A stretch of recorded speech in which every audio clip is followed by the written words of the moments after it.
High guys, welcome to Rudra पिंजन्स vlog. तर आता वाजलेले आहे 8:30 आणि आम्ही चाललेलो आहे मावशीच्या घरी. आणि मावशीच्या घरी माझे आजी आजोबा आले, त्याच्यामुळे आम्ही त्यांना भेटायला चाललोय.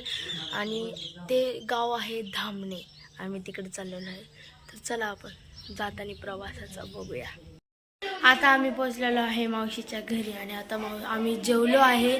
मी व्लॉग काढायला विसरलो, पण आता काय करायचं.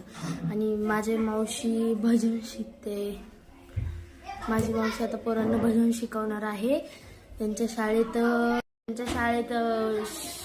स्पर्धा आहे. शाळेत भजन कोण चांगलं बोलते तेव्हा ते मावशीकडे आलते. माझी मावशी खूप छान पेटी वाजवती, तबला वाजवती, त्याच्यामुळे मावशी शिकवतीये. चला आपण बघूया. आता ते शिकणारे खूप गोंधळ झालाय, त्याच्यामुळे मी वरच्या फ्लोअरवर आलोय. आता मी खालच्या फ्लोअरवर जातो, मी तुम्हाला दाखवते. आणि